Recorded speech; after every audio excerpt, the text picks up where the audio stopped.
Welcome back to the No Bull Precious Metals Report.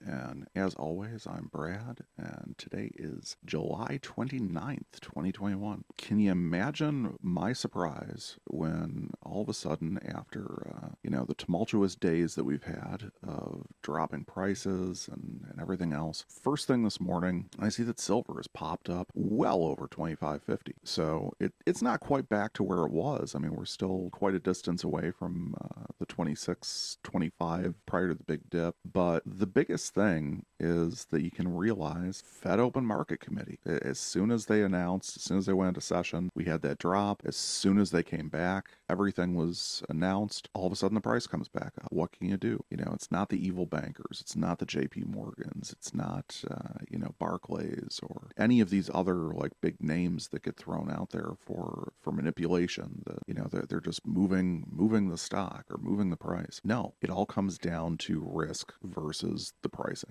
Stock has, whether it's a commodity, a stock, an option, whatever it happens to be, it always has a natural price. Supply, demand, speculation versus investment. All of these different factors arrive at the specific price. When all of a sudden you factor risk into it, it's going to modify that price to a different level. So you've got appreciation and low risk times. If things are a sure thing, then all of a sudden you'll see the price pop. If things aren't a sure thing, if there's risk on the horizon, you'll see the price decrease. And that's exactly what we saw. So it wasn't a huge surprise at all. But it's nice to see that all of a sudden, as soon as the Fed comes back out, Chairman Powell comes and makes his announcements about the FOMC meeting, and that it was primarily concerned with easing off a lot of that excess liquidity that I've been talking about. All of a sudden, the price comes back up. It seems like the markets are going to move into a normal position. Fingers aren't going to be on scales anymore. That type of thing. And we all know that that's hyperbole, and there's a long, long way to go for normality to return to the markets. It's just the way that this all goes. The market does tend to move on positive news. It tends to move on bad news. But it's interesting at this point now. We're able to kind of see where things are going. There's positive movement all around today. So let's at least appreciate the day.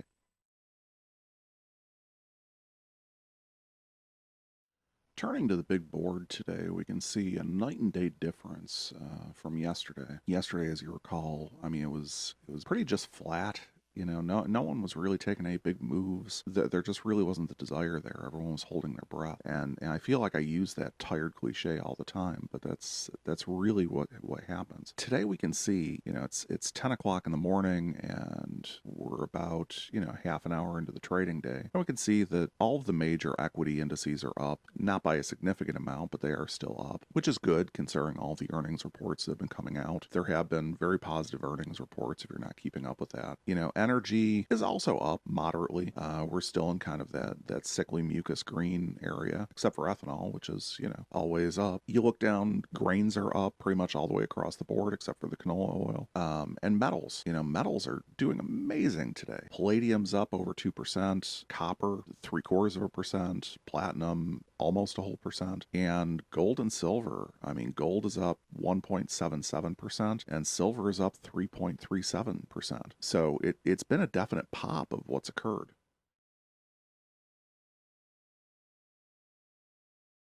Turning to the economic calendar, we can see that finally my data source updated the data for the previous reports. So real quick, we can say, new home sales, which I reported on Monday, were actually down. Previous was 724. This time it was 676. We had the durable goods orders, which definitely declined a little bit in terms of growth. So it's positive growth in terms of what's actually there. They were expecting a 2% growth, but we actually saw a 0.8% growth.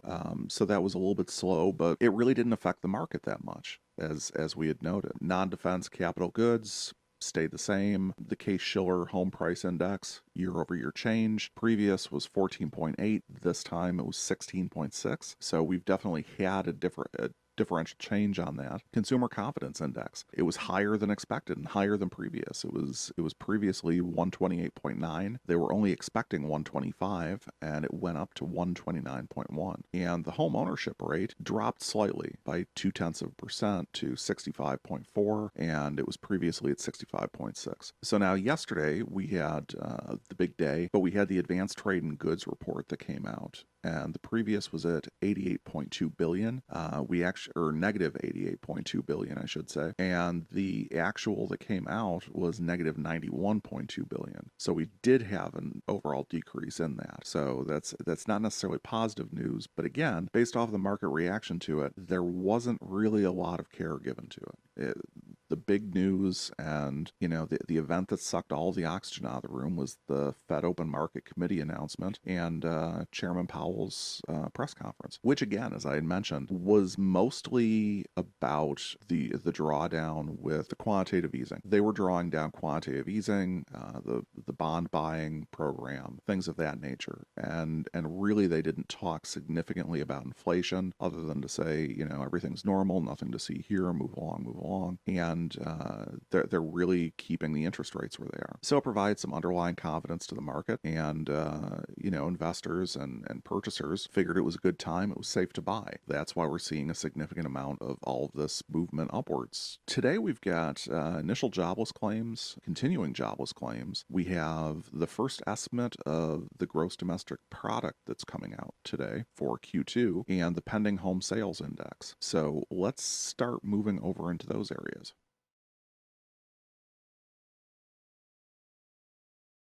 First thing underneath the Fed reports menu is going to be our 10-year Treasury rate, and we can see that we did have a slight uptick. On the 28th, we finished out at 1.26, so that was continuing that positive trend after the Fed spoke. Then today, we're actually trading at 1.27, so it'll be interesting to see if that continues any type of an upward trend, or, was this point right here, was this our bottom on July 20th? Is it just, one more dip in an otherwise descending pattern? And we're going to have to see how all this shapes up and where things start going. But we're rapidly approaching the end of the month, so we'll have to see what August brings for us.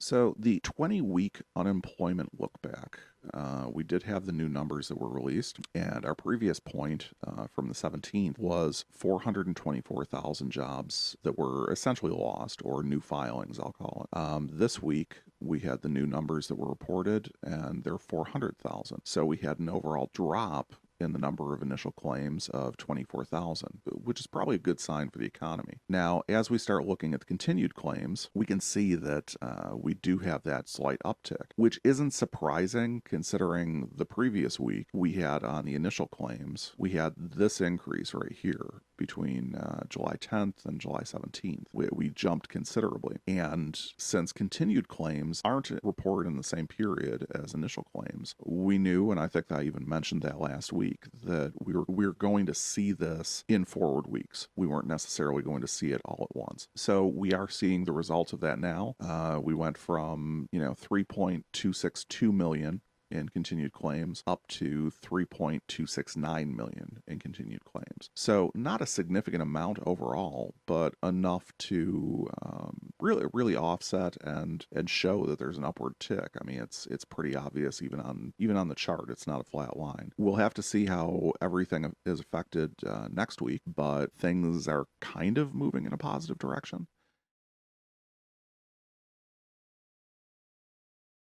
The moment you've all been waiting for, the silver futures market pricing. So let's just revel in the glory of this, because it's not too often that we get a chance to really see an upward trend like what we've seen on silver. Silver is always kind of the sad sack of the metals for various reasons, whatever you want to call it. But we generally don't see it pop in a really good way so dramatically. So let's just appreciate this for a second and watch, because we went through and yesterday I had kind of shown that, really at about 12 o'clock noon on the 27th, we had bottomed out. We had hit that 2454 mark, and it was a slow progression up. We had started walking through, and I mean, by the time I had done my report, we were only at 2482. So we were not at some significant level, but as soon as we started getting into period right here is showing where we're kind of approaching. So we're at 12:20 p.m. on the 28th, and we start moving closer and closer and closer, and we get to 13:30, and then we get to 2 o'clock, and we bottomed at 2 o'clock. We were at 25:11 at that point. So there was some positivity involved, but it wasn't what we were seeing previous to that. But we had bottomed at that 25.11, and then all of a sudden we start really picking up steam. And at that point, we cross over. We cross over the VWAP. We just start moving forward, and we get to the 1800 mark. So we begin the new day trading at 25.26, and I mean we spiked all the way up. I mean, even to 9:30 this morning when I froze the chart, we're at 25.66. I'm looking at the board right now. We're at 25.75. So that progression is still moving. We have some serious momentum that's going on, and part of that we can also notice is that if you look at that, you can see that we're getting an upswing in the VWAP as well on the 5-day. As we move forward on any of the timelines, so if I'm on a 5-day forecast or a 5-day look back, it's harder and harder and harder as time goes on to actually move the VWAP itself. You have to have more applied pressure because the VWAP starts to set in on longer time scales. So in this case, to see this type of an upward swing as the price continues to climb, it shows that we're starting to get some momentum into the market and things are moving a little bit better. And we can see, even the deviation bands are moving along. So as we start to look at that, that's really kind of a good sign. So if we apply previous day's VWAP and we continued through, and then we apply today's, I mean, we've got a wide distribution here. We've got from the current or the 5-day to the previous day, it wasn't that significant, but then we all of a sudden get into this intraday where from today's value on, we're definitely on this uptick, and it's really a good sign. I mean, it's good tidings, and you can see even as we start moving through, at certain points, you can see that we're almost adhering pretty well. We're seeing some resistance at this VWAP level. It shows that we're kind of on a trend. Whether that holds up or not, whether this is just me trying to do curve fitting or what it happens to be, is going to prove itself out as we move along. But we could get back into the 2600s, and based off the trends I'm seeing, that might be shortly. We might be losing, or we might be making up for all the losses that we had. So silver's in a good position today.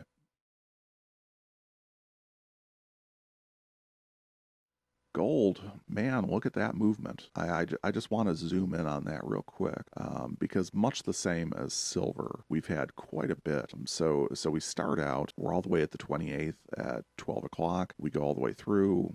Here's the new daily from the 28th. So today's trading day, essentially. We're starting out at a close of 1806. By the time we get to where we're at 1825. And actually, I mean, right now I'm looking sideways at the other board, and we're at 1831. We've had a significant amount of movement. And the thing that's more interesting to me is that we've had this relatively straight line for the VWAP all the way through, despite this upward motion. But then all of a sudden, we've got this staircase effect that's going on. So we're seeing a lot more volume being added. And even as you start looking at the lines themselves, you can see that the high and low, there's kind of a battle going on of where things want to be. The low price spread to the high price. And we're just getting into this in a way that gold is looking really cool. I'm going to show you the volume as well today because there was some very interesting volume that occurred. And just to kind of reinforce what's going on here with what we're seeing, if we apply the previous day VWAP, it's getting dragged along. It's part of this. It's just an unwitting accomplice or a companion to the way that the market's moving. It's along for the ride, and we'll see where it goes. With the intraday, we can see that it's not quite as stepped. It's more following kind of the curve of what's going on, but we've still got this same motion that goes on between VWAP, previous day, and intraday. So we are seeing kind of that upward price pressure and that upward movement that's going on. Everything is kind of expanding. So these are one of those great days when I can report with optimism and happiness that things are actually looking pretty decent for the precious metals sector.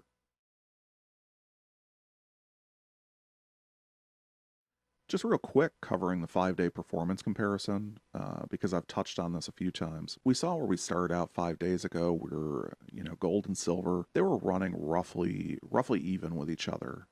Silver had its problems. It declined considerably, and then all of a sudden it popped back up. And as silver has made kind of its redemption journey going up forward, gold has kind of done the same. And by the time that we're actually at that final period where I locked this, gold is up 1.46% on the 5-day view, and silver is up 1.31. So even though they diverged, they came back together.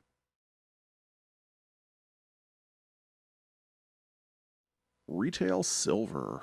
So we're still in kind of the same situation that we were previously. I mean, one day is not going to change a weekly graph of averages. So we're still on that declining movement. The maple leaf has done a slight bit of appreciation.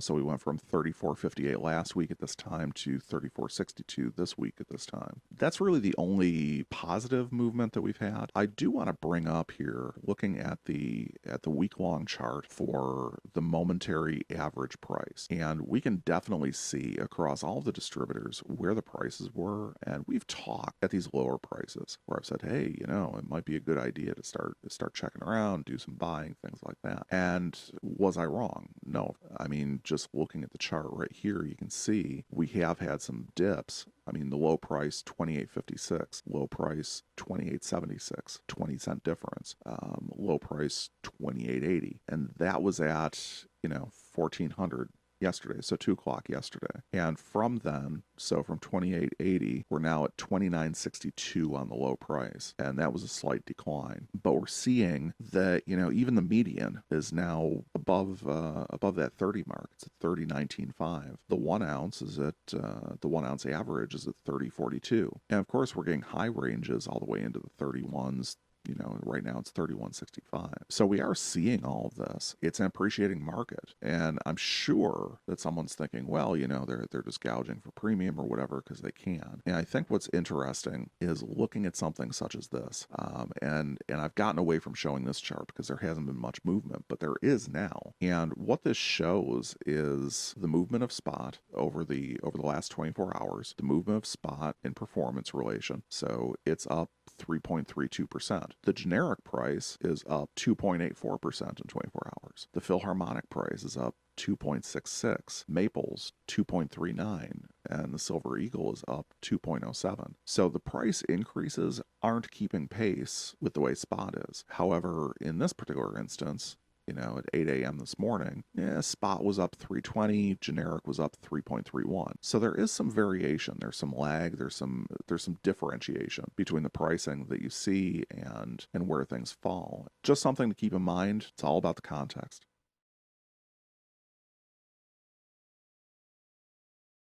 And finally, retail gold. A similar type of situation. We can't reverse, you know, weekly aggregates with one spontaneously good day. So we are still seeing that downward trend that we were. The prices are still doing pretty well. In this particular instance, it does us better to start looking at the average price as we start going up, because as much as we've remained relatively flat throughout this entire period, we can see that yesterday at 10 a.m., yesterday at 2 p.m., we were at 1884 on the median price. We were at 1883 on the generic average price. Now we're at 1911 on the median and 1909 on the average. If you bought yesterday at 2 p.m., you would have made $20. You know, that's not too bad for a day of just holding some shiny in your hand. This is the way that the trends work. This is the way the trends move. You just gotta be alert. You gotta take care of these things and look at things and figure out when's the best time to buy, when isn't, and watch for these various cycles. And I've been telling you that there are certain drivers that are going to affect gold and silver pricing. That's going to translate into not just the specific market-based pricing, but also the retail-based pricing. And, you know, you just have to pay attention to that.